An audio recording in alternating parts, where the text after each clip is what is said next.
Hey everybody. Today, hope everybody's having a good, happy, safe, and healthy Memorial Day weekend. For this video, I'm going to go into something that's unfortunately relevant for Memorial Day weekend, and that's the murder rate. The reason why it's relevant for Memorial Day weekend is because Memorial Day weekend is sort of unofficially known as the kickoff of the summer violence in a lot of cities, not just Baltimore. So we're going to look at this is actually going to take a more 30,000 foot view of the problem, look at more of a national level view of it, and also look at some historical crime trends over the years. But this, like I said, it's definitely relevant to Baltimore. Just this past couple days ago, there's been two what count as mass shootings. There was a quadruple shooting and a quintuple shooting over by Lexington Market, I think Friday evening. So anyways, what chart I have up right now is the homicide rate in the U.S. starting in the year 1900.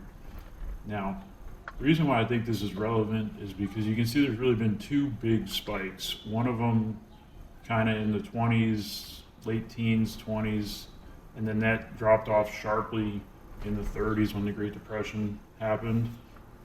And then the other big spike was in the 60s when our society was moving from a more traditional rules-based society to a little bit more of a free-flowing, people didn't like following the rules. People didn't like traditional institutions. People were kind of rebelling against those. And the reason why I bring this up is because I think a lot of people underestimate the importance of societal values and traditions and things like that, and they don't realize what a tangible impact that these have on people's everyday lives.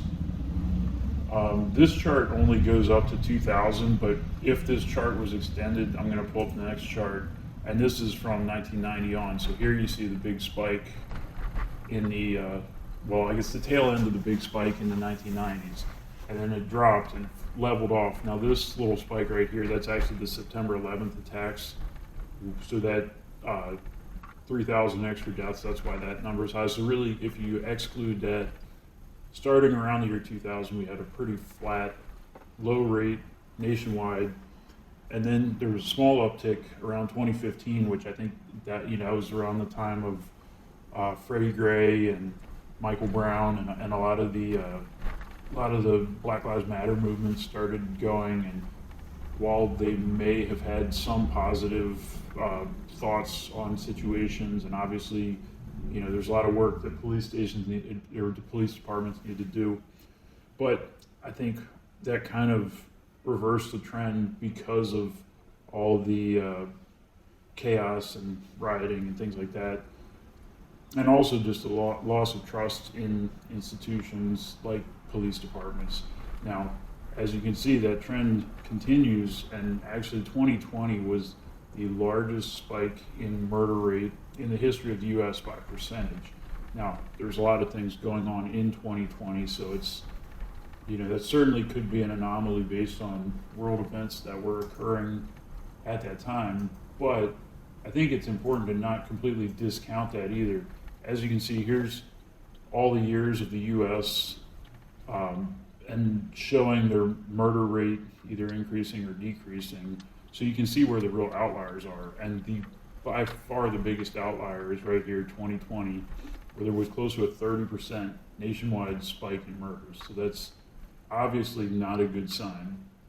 Over here is 1968, which, going back to what I talked about at the beginning of this video, 1968 was kind of the peak of that cultural rebellion against the traditional values and that type of thing. And I think there's a lot of parallels between 1968 and 2020 in that there was a loss of trust in institutions and straying from traditions and things like that. So, and I'm not saying, I don't really have solutions, but I just think it's interesting to see the parallels between 1968 and 2020 and the impact that it has on the murder rate. Because, like I said, a lot of people don't really see these things like tradition and values and morality and things like that as these abstract concepts that don't really have any relevance in typical high-speed modern day life.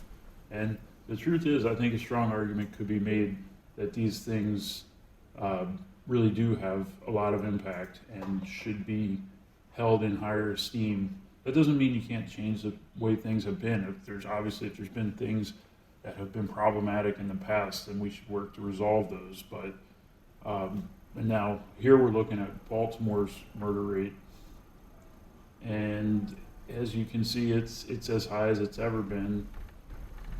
Once again, we had that big spike in 2015 following the Freddie Gray riots, and then the rate stayed elevated ever since.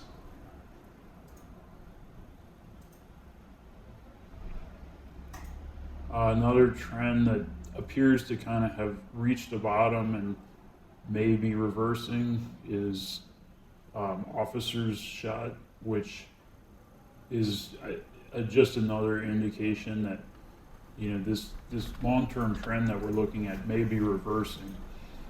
And I mean, at this point, we've seen basically 10 years of sustained increase with maybe one year of decline, 2017 to 2018. So you go back to the historical data, and virtually every time you see 10 years of sustained increase, the end result is that the rate rises to near 10 per 100,000, which again, we're talking in these abstract numbers that it's hard to wrap your head around what that means, but it's double what it was just 5-10 years ago. So if we continue on this path that we're on, it's definitely has the potential to cause some problems. So as far as solutions, I think these ones are going to be more abstract because of what we're talking about, but I think that paying a little more heed to traditions and traditional values, and doing what you can to try to just carry yourself as an ethical, moral person and encourage others to do so. That's obviously not some concrete thing that you can just go out and do, but I think that's really the deciding factor. Like I said, this chart is just so, you have the Roaring '20s where you have this cultural rebellion, everybody's acting crazy, living for the moment, like there's no consequences, and not surprisingly, the murder rate spikes. And then the same thing happens in the '60s, and no surprise, the murder rate spikes. And I mean, it's just, history doesn't repeat itself, but it rhymes with itself, or some, I forget what the quote is, but something along those lines. So it's not like the 2020s are gonna be exactly reminiscent of the 1920s. But it's just, when you have these big cultural shifts, it's not surprising that you have tangible consequences as a result of them. So that's all I got for this video today. Like I said, have a happy and healthy and safe Memorial Day weekend, and I'll catch up with everybody some other time.